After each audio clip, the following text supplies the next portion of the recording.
Hello everyone, welcome back to my channel. It's Blake Damon here with another Sims 4 tutorial. Today I'm going to show you a quick little tutorial on how to build a pagoda. So let's get started. You can build this pagoda either on land or over water. For this tutorial I'm going to build my pagoda over a pond. I'm just going to quickly make some space in this pond so I can build my pagoda. I think I'll build my pagoda right here in the middle. So the first thing we'll need to do is build the shape of our pagoda. You can make any shaped pagoda. You can make a triangular pagoda or rectangular. You can make yourself a strange L-shaped pagoda, but I like to make octagonal pagodas, so I'm going to use this octagonal room option. The next thing I like to do, especially if you're building over a pond, is to make sure that the foundation here can be seen above the waterline. So this is the basic shape of my pagoda. Now you'll notice that the walls are really tall, and that's because my main build here, this church, I've used a really tall wall, and unfortunately, you can't change the height of this wall without changing the height of all the walls for that level on this lot. So here comes the fun part. This is when we make our pagoda actually look like a pagoda. We'll start off with the foundations, and we can pick any of these foundations that you might like to have for your pagoda. For the land one, I usually like this Love of Lattice foundation, but for this pagoda over the pond, I'm going to use this Round Them Up Stilt foundation. Now for the walls, we're going to replace them with fences.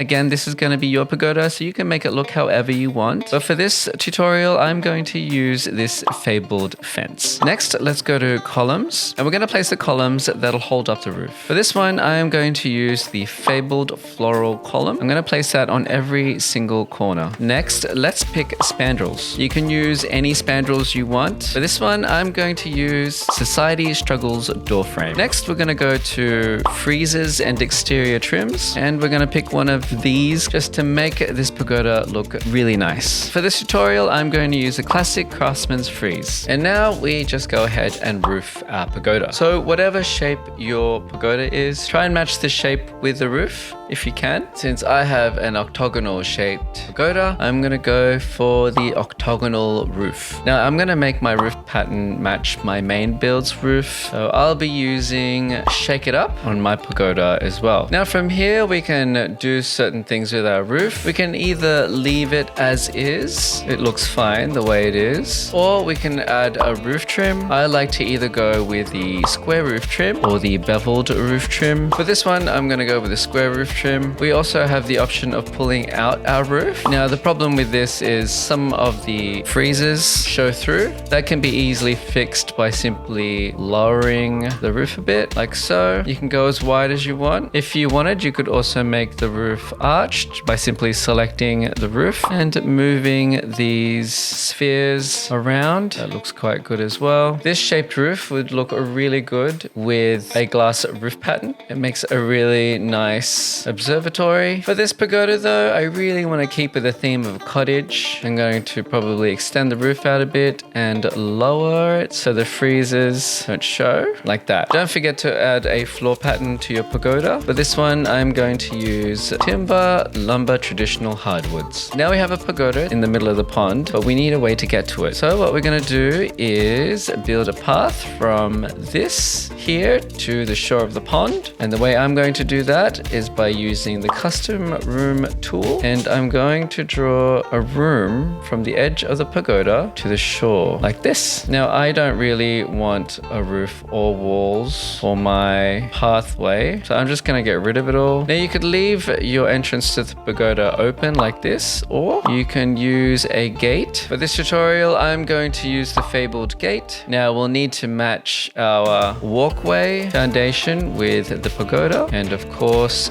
our flooring as well. Now this flooring is a bit tilted, so I'm going to use a different kind of flooring. Now that looks a little bit better. Now you can decorate your pagoda however you want. You can add a seat if you want for people to sit and relax and enjoy the pond. You can add some lighting, and that's it. That's your pagoda. Anyway, that's it for me. Don't forget to do yourself a favor and like this video and subscribe to this channel. And if you have any questions, please don't hesitate to ask in the comments. If you liked this tutorial, you might like the one I made on how to build an easy greenhouse.